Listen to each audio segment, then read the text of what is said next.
Hello viewers, welcome to my YouTube channel. আজ আমি ABTA 2023-24 ফিজিক্সের এসসি 238 পেজ নিয়ে আলোচনা করব।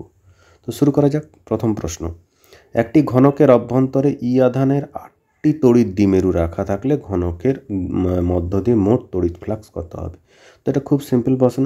এখানে আধান বলতে এখানে টোটাল একটা দ্বিমেরু টোটাল নেট আধান কত হচ্ছে? 0। তাহলে একটা আধানই যদি নেট আধান যদি 0 হয়ে যায়, আটটা দ্বিমেরু রাখলেও 0 হবে। তো এই জন্য কী হবে, যেহেতু আধান 0 তাহলে ফ্লাক্সও কী হয়ে যাবে? 0 হয়ে যাবে। অপশান এ হচ্ছে এখানে 0, এ 0। দুইয়ের দাগে কী বলেছে দেখো, কোনো সমান্তরাল পাতধারকের ধারকত্ব 12 mm, পাতদ্বয়ের মধ্য দিয়ে দূরত্ব দ্বিগুণ করলে এবং ক্ষেত্রফল অর্ধেক করলে ধারকটির ধারকত্ব কত হবে? কী করবে না, আমরা জানি সি সমান কত হয়? ε0 a/d। এখানে এটাকে অর্ধেক করা হয়েছে আর ওদের মধ্যে ডিস্টেন্সটাকে ডবল করা হয়েছে। তো সেক্ষেত্রে কী হয়েছে, দুইটা নিচে চলে এসছে, তাহলে ε0 a/4d। তাহলে c/4 ε0 a/dটা কি এখানে c, তাহলে এখানে c/4 হয়ে গেল। তাহলে সির মান কত? 12 mm/4 মানে 3 mm হবে এখানে অপশান। তাহলে অ্যান্সার কী হবে এখানে? Option A 3 mm। আচ্ছা, 3-এর দাগে বলেছে, দেখো ভালো প্রশ্ন। দুটি ভিন্ন উষ্ণতা ধাতব তারের আইভি লেখচিত্র কীরূপ হয়? তো এই ক্ষেত্রে এখান থেকে আমরা কি দেখছি যে নতি কার বেশি? এখানে টেম্পারেচার T1 যেটা দেখাচ্ছে নতি বেশি, আর T2 দেখাচ্ছে নতি কম। নতি বেশি মানে সেই জায়গাটায় আমার কি, সে জায়গায় রোধ হচ্ছে, সে জায়গাটায় কম। এক্ষেত্রে যেহেতু আইভি লেখচিত্র দিয়েছে, তাহলে এক্ষেত্রে T2-র নতি হচ্ছে কম, তার মানে এই জায়গাটায় রোধ হচ্ছে বেশি এক্ষেত্রে। তো দেখা যাচ্ছে, আমরা জানি যে পরিবাহীর ক্ষেত্রে উষ্ণতা বাড়লে কি হয়? পরিবাহীর ক্ষেত্রে উষ্ণতা বাড়লে তার রোধ বেড়ে যায়। তাহলে এক্ষেত্রে আমরা দেখতে পাচ্ছি T2 হচ্ছে বেশি, তাহলে T1 লেস দেন T2 মানে T2 greater than actually T1। তার অপশান সিটা এখানে ঠিক হবে। বুঝতে পেরেছ? আচ্ছা, 4-এর দাগে কী বলেছে দেখো, খুব ভালো প্রশ্ন, বইতেও আছে যে এল দৈর্ঘ্য বিশিষ্ট একটি তারকে বাঁকিয়ে বৃত্তের আকার দেয়া হলো। বৃত্তাকার তারটি আই তড়িৎ প্রবাহ মাত্রা বহন করলে এর মধ্যে চৌম্বক ভ্রামক কত হবে? তাহলে আমরা ধরে নিলাম এল সমান যে দৈর্ঘ্যটা ছিল সেটা বাঁকানো হয়েছে আর ব্যাসার্ধের বৃত্তে, তার পরিধি হচ্ছে কত? 2πr। তাহলে আর সমান পাচ্ছি L/2π। আর তার ক্ষেত্রফল কত হবে না? πr²। এখানে বসিয়ে দাও, তার আলটিমেট আমরা পাচ্ছি কত? L²/4π। তাহলে চৌম্বক ভ্রামক কত হবে না? I × a। আইয়ের মান বসাও I, আর এল এর মান এখানে কত? L²/4π মানে I L²/4π। অপশান বিটা এখানে ঠিক হবে, L²I/4π। আচ্ছা, এরপরে 5-এর দাগে বলেছে দেখো, 5-এর দাগে কী বলেছে না, একটি আবর্তমান ইলেকট্রনের চৌম্বক দ্বিমেরু ভ্রামক কত হবে? না এখানে একই রকমভাবে তো PM সমান কত? I × a। I সমান কত? আধান বাই পর্যায়কাল।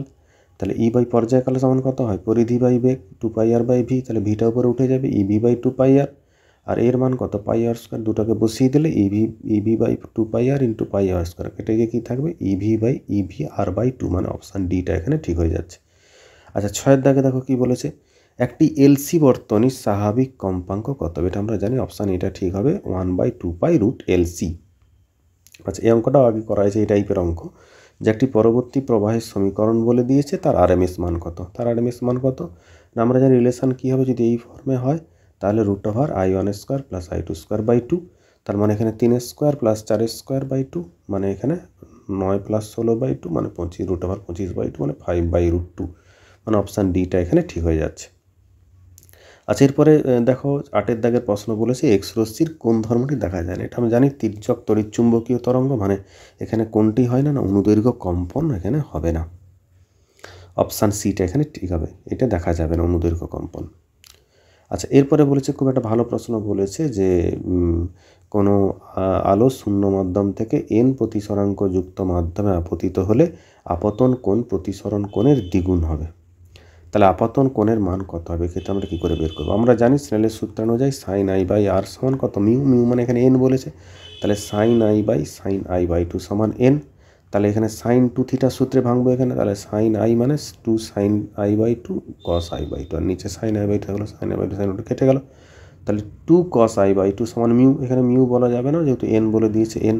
তাহলে cos I/2 সমান কত? n/2 মানে I/2 সমান আসছে কি? cos inverse of n/2। তাহলে I সমান কী হবে? 2 × cos ইনভার্স অফ n/2 মানে অপশান ডিটা এখানে ঠিক হয়ে যাচ্ছে। বুঝতে পারলে? আচ্ছা, এরপরে বলেছে জলের মধ্যে বায়ুর বুদবুদ কী ধরনের লেন্সের ন্যায় আচরণ করে? আমরা জানি জলের মধ্যে একটা বায়ুর বুদবুদ কী হবে না, এটা একটা অপসারী লেন্সের মতো কাজ করবে জলের মধ্যে বায়ুর বুদবুদটা। আচ্ছা, এরপরে যদি এক্স রশ্মির ন্যূনতম তরঙ্গ দৈর্ঘ্য বলেছে 2 অ্যাংস্ট্রম, ইলেকট্রনগুলিকে কত বিভব পার্থক্যে ত্বরান্বিত করা হয়েছিল? তাহলে এক্ষেত্রে আমরা কী করে বের করবো? না, আমরা জানি ল্যামডা মিন সমান hc/ev। তাহলে এখানে এখানে এটাকে আমরা ক্যালকুলেশন করলে শর্টে কী হয় না, 12,430/v অ্যাংস্ট্রমে যদি ব্যবহার করি ল্যামডাটাকে, তার ভিটা অবশ্যই ভোল্টে থাকবে। তাহলে ভি সমান কত? 12,430/ল্যামডা মিন। ল্যামডা মিনের দাম 2 অ্যাংস্ট্রম বসিত, কাটাকাটি করলে পড়ে থাকবে 6,215 ভোল্ট। তার মানে 6.215 কিলোভোল্ট, মানে অপশান ডিটা হবে 6.2 কিলোভোল্ট। আচ্ছা, কোনটি 13 দাগে বলেছে কোনটি মৌলিক গেট কোনটি? তার মানে অপশান এটা হবে নট গেট। আচ্ছা, এক্ষেত্রে 4 দাগে বলি, 4 দাগের প্রশ্নটা কি বলছে যে একটি মডুলেশনের সর্বোচ্চ সর্বনিম্ন বিস্তার যথাক্রমে 25 ভোল্ট ও 5 ভোল্ট, মডুলেশন সূচক কত হবে? আমরা জানি মডুলেশন সূচক হবে V max minus V min by V max plus V min, বাস 25 মাইনাস 5 বাই 25 প্লাস 5, মানে 20/30, মানে 2/3। অপশান সিটা এখানে ঠিক হবে। আচ্ছা, এখানে আমি 11 দাগটা ছেড়ে গেছিলাম, দেখো 11 দাগের প্রশ্নটা এখানে ছেড়ে গেছি। তো এখানে কি হলো, একটা ইলেকট্রনের গতিশক্তি হচ্ছে 3 গুণ হলে তার তরঙ্গ দৈর্ঘ্য কত গুণ হবে? তাহলে আমরা জানি ল্যামডা সমান h/√2me। তাহলে ল্যামডা 1/2 কী হবে? যেহেতু √e আছে, নিচে চলে যাবে, ল্যামডা 1 থাকলে নিচে √e1, আর ল্যামডা 2 থাকলে উপরে উঠে যাবে e2। e2 কত বলেছে না, 3 গুণ করা হয়েছে না, 3 × e1। তাহলে e1 কাটলে √3 পড়ে থাকতো, মানে ল্যামডা 2 সমান কী হবে? ল্যামডা 1/√2। ল্যামডা 2 তো উপরে উঠে যাবে, আর ল্যামডা 3 নিচে চলে আসবে। তাহলে অপশান ডিটা এখানে ঠিক হবে, 1/√3। আচ্ছা, এরপরে বলেছে বায়-সাভার্ট সূত্রে ভেক্টর রূপ দেখো। এখানে বি ভেক্টর সমান μ0/4 summation of I d L vector r vector by r cube. বুঝতে পেরেছি? এখানে আর কিউব থাকলে আর ভেক্টর যেহেতু দিয়েছি তাই আর কিউব দিয়েছি। আচ্ছা, তারপরে বলেছি ইলেকট্রন ত্বরিত করা হয় কোন যন্ত্রে? এটা কিন্তু সাইক্লোট্রন হবে না, কারণ তোমরা জানো। তো এখানে হবে সিঙ্ক্লোসাইক্লোট্রন যন্ত্রে হবে, বা সিঙ্ক্রোটন।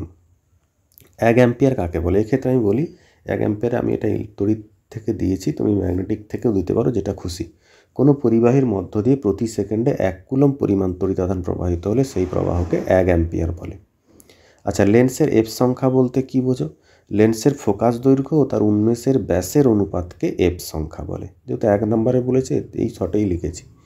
আচ্ছা, এরপর হিরে চকচকে দেখো। এটা দেখো, এটা কিন্তু একটু বড় প্রশ্ন আকার, এটা 2 নম্বরের হওয়া উচিত। তা যা হোক, আমি ছোটো করে লিখেছি 1 নম্বরের জন্য, যে হীরকের সংকটকোণ কম হয়, হীরকের পৃষ্ঠগুলি এমনভাবে কাটা হয় যাতে বারবার আভ্যন্তরীণ পূর্ণ প্রতিফলন ঘটে, তাই হিরে চকচকে।